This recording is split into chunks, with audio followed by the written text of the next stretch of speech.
Salut à tous, nous sommes mercredi déjà, parce que quand on se plaît, ça passe vite. Le journal de 9h vient de se terminer, c'est ma douce voix qui vous accompagne entre 9 et 10, et j'ai bien sûr une autre douce voix en face de moi, j'ai Scott. Bonjour Scott. Bonjour. Vous allez bien? Et vous? Très bien, merci. Moi je vais bien aussi, oui, je reprends mes habitudes, je suis content.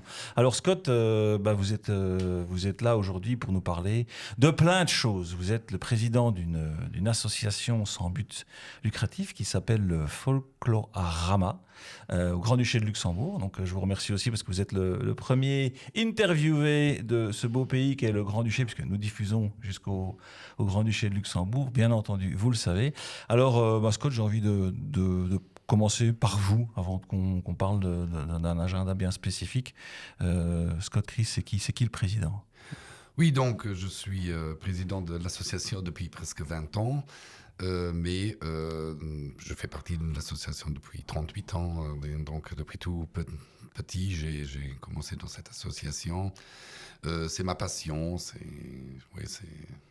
On rentre dans une association une ASBL dans ce cas-ci, parce qu'on le sent, parce que c'est le cœur, c'est les tripes qui parlent. Je veux faire quelque chose. C'est plutôt, disons, ma famille qui m'a un peu orienté dans cette direction du bénévolat.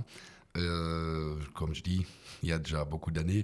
Oui. Et oui, c'est surtout le Folklorama qui m'a plu, pour toute l'animation. Vous saviez d'où il vient, ce nom? Parce que c'est folklore. Ça vient de folklore, en fait, oui, mais bon, le folklore n'est pas très connu au Luxembourg, disons, parce qu'il n'y a pas de vrai folklore luxembourgeois.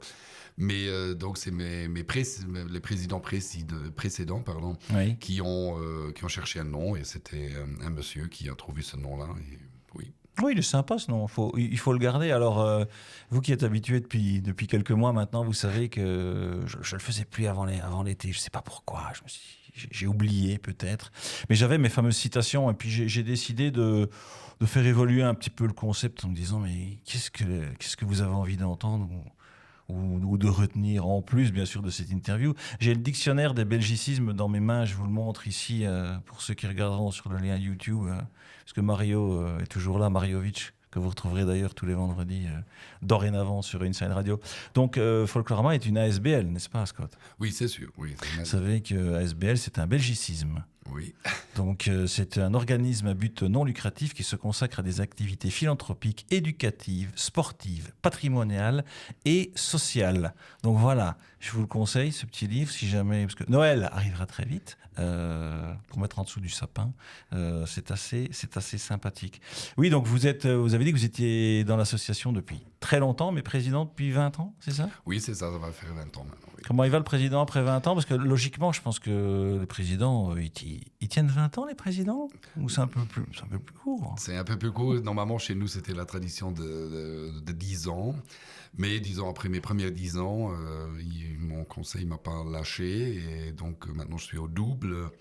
Et je crois qu'ils pensent que je dois arriver même au triple. Et bon, je vais voir. Jusqu'à un moment, je suis encore très content. Il y a des élections qui vont bientôt d'ailleurs arriver dans le pays voisin. Donc, oui. donc on verra. On a parlé un petit peu de vous, Scott, mais j'aimerais qu'on fasse un focus un petit peu plus précis sur la SBL et pour quelque chose qui me tient à cœur. Et si on parlait du bénévolat, parce que je pense que sans bénévolat, il n'y a pas d'ASBL. Ou je me trompe? C'est sûr. Donc, en fait, le bénévolat, bien sûr, il faut toujours dire, on utilise son temps privé pour vraiment, comme chez nous, pour amuser les autres gens. Parce que c'est ça, vous prenez ça sur votre temps privé, en fait. Vous êtes un professionnel dans un autre domaine, et puis les heures perdues, on va dire, oui. ne sont pas perdues, elles sont pour l'SBL. Oui. Donc, c'est pas que les heures, mais aussi, par exemple, parlons chez moi, par exemple, le congé. Ben, la moitié de mon congé privé, c'est pour l'ASBL, ça c'est sûr. Ça, il faut être conscient. Et même la famille, il faut qu'elle joue avec. Hein, donc. Il y a combien de personnes dans cette ASBL? Donc, dans le conseil, on est à 10, mais on a encore un staff d'environ 30 à 40 personnes qui nous aident comme ça, plus, disons, pour les manifestations en soi. Et vous avez des interactions avec d'autres ASBL ou comment ça se passe? Chaque ASBL au Grand-Duché de Luxembourg fonctionne en autarcie où il y a des interactions, des partages d'expériences suivant voilà, des choses qui sont faites par d'autres. Oui, donc surtout chez nous à Chifflanche, pour moi, tout ce qui était toujours important, c'est de travailler avec toutes les autres associations, soit culturelles ou sportives. Vous pouvez nous situer la commune de Chifflange parce que, Scott, je ne sais pas si vous le savez, mais Inside Radio, on écoute quasiment jusqu'à Wavre. Donc quand vous allez vers Bruxelles, on va jusque-là. Ensuite, on va après le Findel, mais on est aussi de Liège à Sedan. Oui. Donc il y a plein de gens qui se disent mais oui, mais Chifflange, c'est où? Donc Chifflange, c'est une ville d'environ 11 000 habitants. Pour Luxembourg, c'est déjà pas mal. Qui se situe tout de suite à côté de Esch-sur-Alzette. Donc Esch-sur-Alzette, la métropole du sud Luxembourg. La deuxième ville du Grand-Duché, je pense. C'est la deuxième plus grande ville du Grand-Duché, oui. C'est juste à côté, donc. Ah oui. Et donc vous étiez en train on parlait du bénévolat et des interactions entre les différentes ASBL. Donc vous disiez qu'au sein de Chifflange, il y a un conseil des ASBL où les ASBL de la ville se voient de temps en temps? Disons que Chifflange maintenant a beaucoup grandi. Avant, c'était un village. Donc, Oui. tout le monde connaît tout le monde. Tout le monde, je crois, connaît moi. Ouais. C'est bien. Et parfois parfois en positif, parfois en négatif, on ne sait jamais.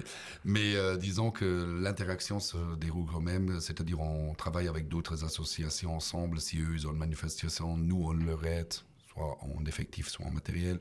Et oui, ça peut être de la logistique ou des heures passées par les gens. Okay. Et c'est à l'inverse aussi. Maintenant, parlons après du street food. Par exemple, j'ai aussi d'autres associations qui viennent nous aider, qui nous mettent à disposition du personnel, par exemple. Et donc, en termes d'aide ou de subsides, je sais pas, de l'État grand-ducal, il y a quelque chose où vraiment une ASBL fonctionne par elle-même? Donc, à 99%, elle se finance et fonctionne elle-même. Donc, oui, bien sûr, on travaille avec des sponsors, mais ça, surtout après le Covid, c'est devenu très, très difficile. Mais je dois aussi dire que l'administration communale de Chifflange, qui nous subside, qui nous donne un subside ordinaire et même extraordinaire pour chaque manifestation, et bien sûr de l'effectif. Oui, voilà. Un support logistique quelque part. Par exemple, s'il y a un hangar à disposition. Donc l'administration communale vraiment est un grand partenaire de notre ASBL. Oui, sûrement avec le service travaux aussi, parce que je pense que, en tout cas, c'est ce qu'on voit en Belgique quand on organise et on va toucher et parler du Street Food Festival après.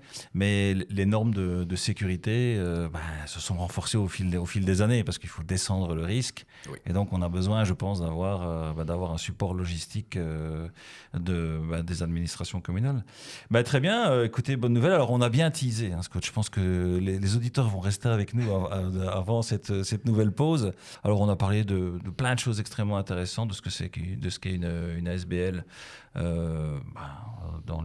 par les temps qui courent, on va dire. Et puis là, on va entrer, j'ai envie de dire, Scott, dans le vif du sujet, puisque c'est 20, 21 et 22 septembre 2024. Vous organisez ce qui est déjà la 5e, je vais le dire en anglais après, International Street Food Festival de Luxembourg à Chifflange. Racontez-nous tout ça, la 5e édition. Oui, donc en fait, c'était bien sûr à cause de la pandémie, quelques éditions qui n'ont pas eu lieu. Donc c'était en 2016 qu'on a commencé l'International Street Food Festival, qu'on a en fait une visite à l'étranger, en Allemagne, où nous on a vu ça, parce que ça n'existait pas au Luxembourg. D'accord. Donc on a vu ça et donc on s'est dit pourquoi pas essayer, vu qu'on est fan de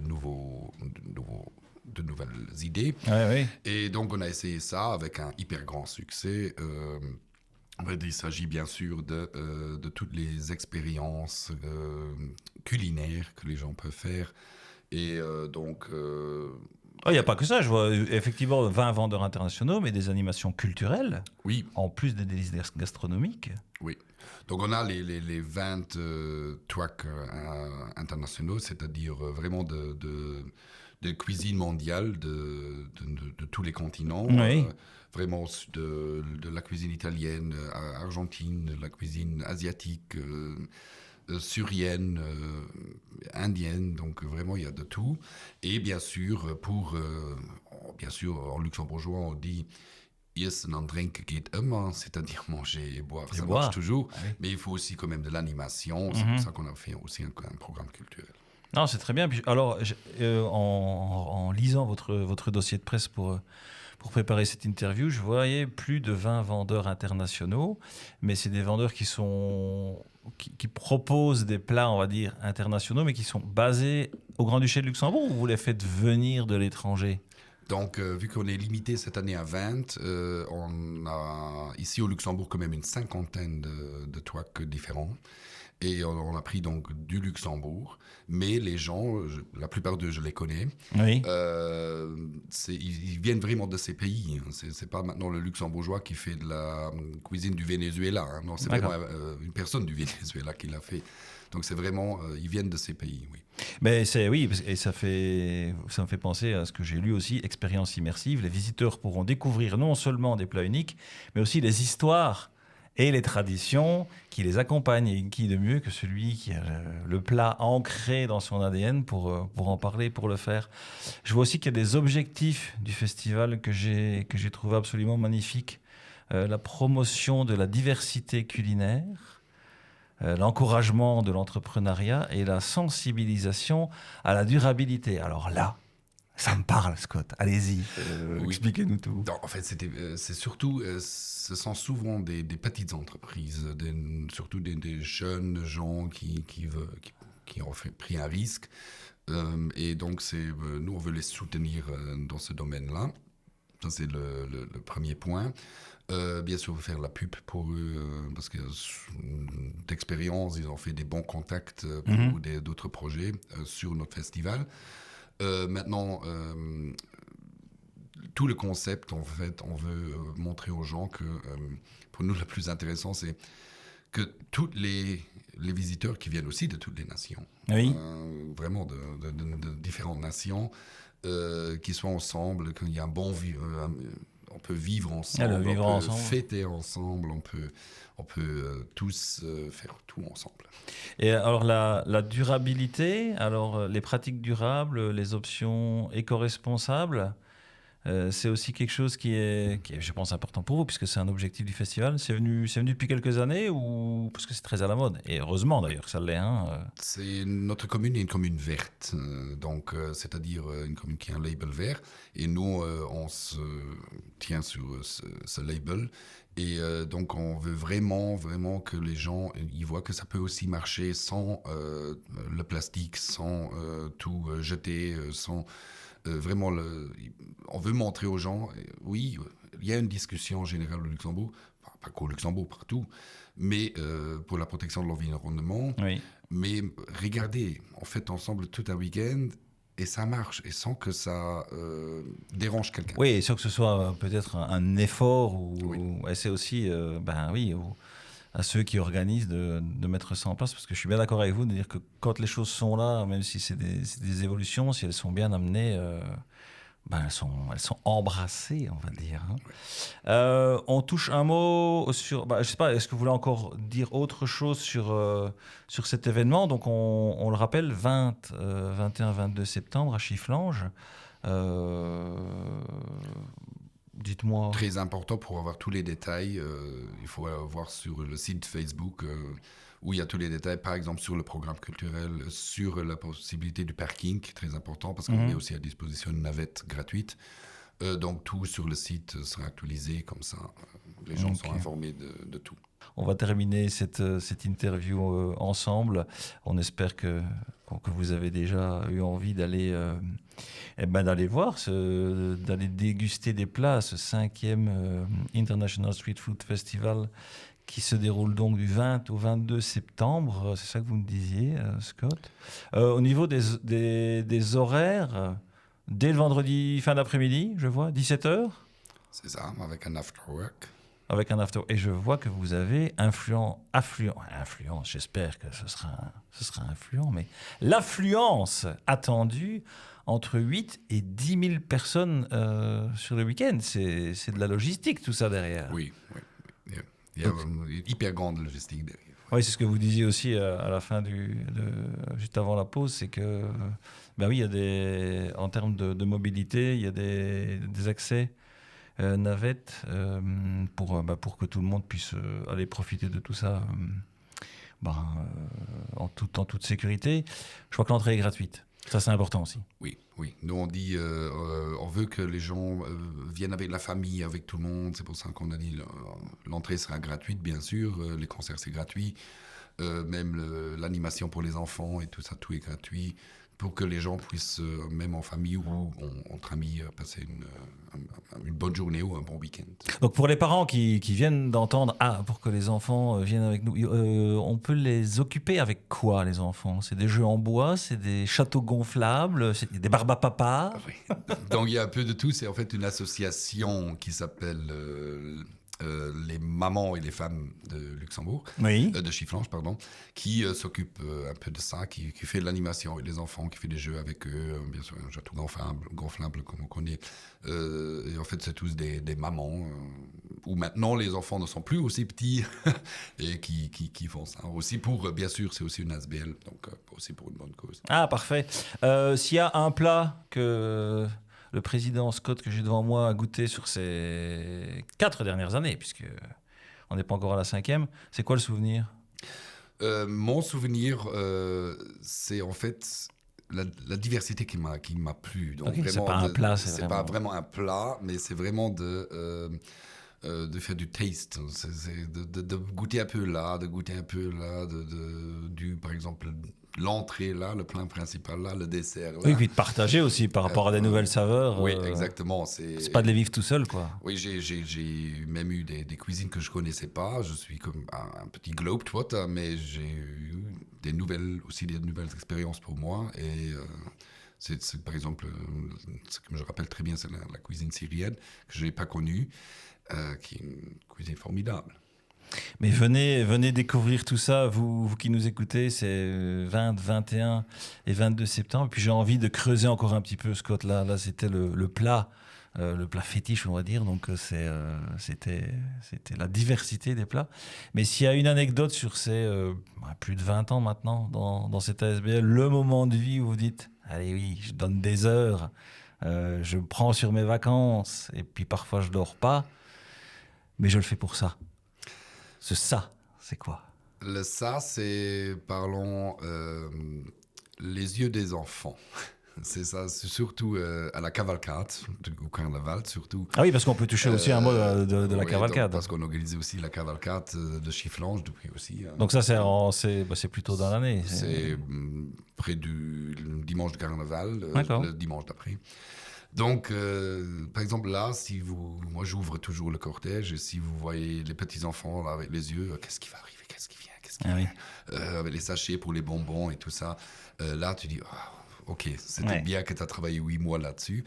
Sur le Street Food Festival, c'est surtout le soir quand il y a les concerts, quand les gens ont bien mangé, qu'ils ont les discussions, t'as goûté chez lui. Et après, ils sont là, ils sont en train de danser avec le verre dans la main. Mais donc, il y a des animations musicales chaque soir, en fait. Il y a chaque soir. Vendredi, samedi, dimanche. Oui. Okay. Et même durant la journée. Et même durant la journée. Tout voir sur le programme sur Facebook. Ok, donc la page, elle laisse sous, dites-moi ce que je n'ai pas. International Street Food Luxembourg. Et comme ça, vous le trouvez. Parfait. Il reste un petit devoir, Scott. C'est pas un devoir difficile. C'est comme on est sur une radio, on passe de la musique. Et donc, l'invité choisit la chanson de sortie. Alors, vous choisissez quoi? Petite anecdote, parce que même mon conseil me dit toujours que je ne veux pas que ce soit arrogant, mais que après une organisation, tu es toujours le hero. Donc, une de mes chansons préférées, c'est en plus Hero de... C'est David Bowie. Non, de Bonnie Tyler. De Bonnie Tyler. Eh bien, écoutez, je vais découvrir quelque chose. Donc, merci pour ce cadeau. Et merci d'être venu à ce micro. On souhaite déjà bon amusement. Je dis à tous ceux qui nous écoutent, allez faire un tour. Allez faire un tour, vous allez découvrir de la diversité. C'est toujours extrêmement bon. Scott, bon vent pour cette année. Je vous remercie beaucoup et merci beaucoup pour cette interview. C'était un plaisir. Quant à moi, je disparais pour cette semaine. On se retrouve la semaine prochaine avec un autre invité. Je remercie encore Mario pour son support. Vous le retrouvez dorénavant tous les vendredis soirs. Mariovic vous accompagne pour ce qu'on a appelé, et je suis quand même très fier de ça, In the Mix. Parce que nous sommes sur Inside Radio, n'est-ce pas? Au sein de Inside Communication. Salut à tous les collègues. Et pour vous, je vous laisse. Et quoi que vous fassiez, bien entendu, faites-le bien. Ciao.